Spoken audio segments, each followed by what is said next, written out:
नमस्कार साथियों कुछ समय पहले राज्यसभा में एक बिल लाया गया और यह बिल था कि शिक्षकों को टेट से छूट मिले। और साथियों ये जो बिल लाया वो विपक्षी सांसद लाए और एज ए प्राइवेट बिल लाया गया। इस पर साथियों ये बिल लाया गया और सरकार के सामने रखा गया। बिल की तो जानकारी सभी को है कि बिल दे दिया गया है और सरकार ने कहा है कि हम इस पर चर्चा करेंगे तब आपको देखकर बताएंगे। तो फिलहाल साथियों ये जो प्राइवेट बिल दिया गया था राज्यसभा में, अब सरकार की तरफ से एक स्टेटमेंट आया है। क्या बिल को एक्सेप्ट किया जाएगा या नहीं किया जाएगा, इस वीडियो में साथियों मैं आपको बताने जा रहा हूँ। सबसे बड़ी बात है कि बिल में क्या क्या मांग की गई है ये भी मैं आपको बताऊंगा और सरकार की तरफ से फाइनल क्या जवाब आया है, क्योंकि बिल काफ़ी समय अभी 2-4 दिन पहले ही आया था राज्यसभा में एज ए प्राइवेट तौर पर।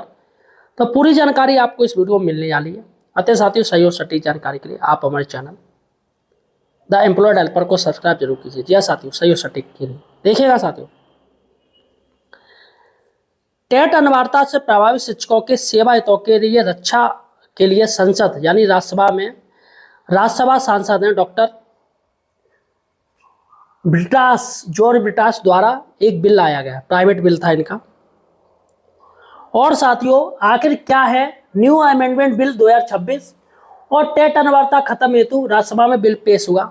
आखिर बिल में क्या क्या बात कही गई इस वीडियो में बताऊंगा, लास्ट में बताऊंगा कि सरकार ने क्या जवाब दिया इस बिल का।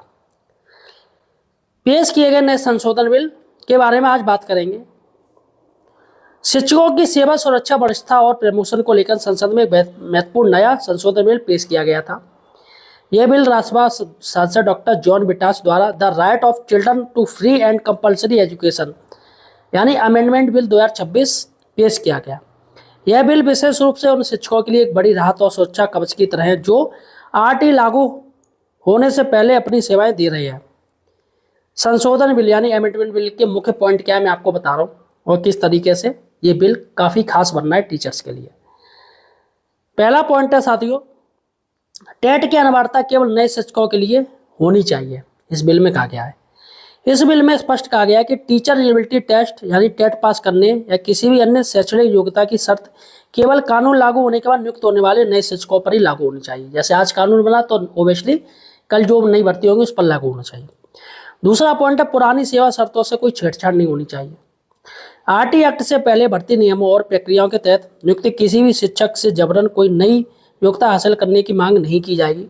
उनकी निरंतरता, प्रमोशन, सीनियरिटी और रिटायरमेंट के बाद मिलने वाले लाभ पूरी तरह सुरक्षित रहेंगे, ये मांगे।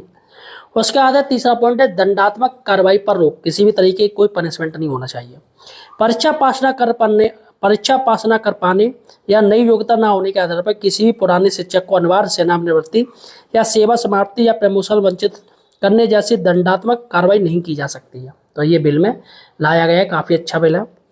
उसके बाद ट्रेनिंग एंड अपग्रेडेशन, तो सरकार पुराने शिक्षकों के कौशल विकास के लिए ट्रेनिंग और गाइडलाइन बनाए, ठीक है, लेकिन इसे उनकी नौकरी या सुरक्षा प्रमोशन की पात्रता से ना जोड़ा जाए। सरकार इसको जोड़ रही है जो कि गलत है। अब सबसे बड़ी बात है यह बिल लाना क्यों जरूरी है, मैं आपको बता दे रहा हूँ राज्यसभा में ये बिल क्यों लाया जाना जरूरी हुआ। दरअसल 1 सितंबर 2025 को सुप्रीम कोर्ट ने अंजुमन तालीम trust versus state of Maharashtra मामले में फैसला सुनाया था।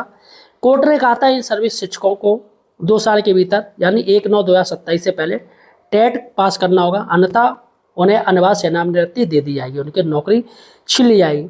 इस फैसले से देश भर के लाखों जो टीचर्स थे, अनुभवी शिक्षक थे, उनमें चिंता की लहर दौड़ गई और ग्रामीण और पिछड़े क्षेत्रों में दशकों तक शिक्षा व्यवस्था को संभाला है वो सोचने लगे कि भैया हमारा एक्सपीरियंस कहाँ चला गया। इतने सालों तक हम ग्रामीण इलाकों में सेवाएं दे रहे हैं जहाँ पर कोई पहुँचता ही नहीं है, यहाँ पर भीड़ ही नहीं, कुछ भी नहीं, फ्री हम करते रहे। इसी विसंगति को दूर करने और इन सर्विस शिक्षकों के सम्मान में गरिमापूर्ण सेवा सुरक्षा देने के लिए यह संशोधन बिल लाया गया ताकि किसी भी कानून का असर पूर्वव्यापी न होकर भविष्यमुखी हो, ठीक है।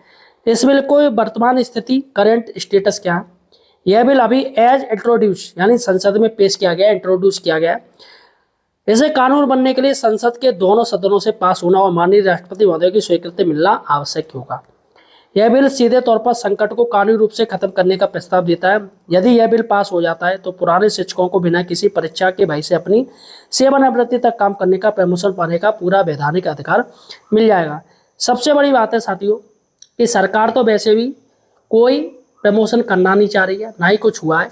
और ये जो बिल आया है साथियों, सरकार ने इंट्रोड्यूस जो हुआ है संसद राज्यसभा में, सरकार ने साथियों फिलहाल इस बिल को किनारे कर दिया है। जी हाँ, और गवर्नमेंट का कहना है कि बिल जो लाएगी वो सिर्फ वो लाएगा जो सत्ता पक्ष में हो।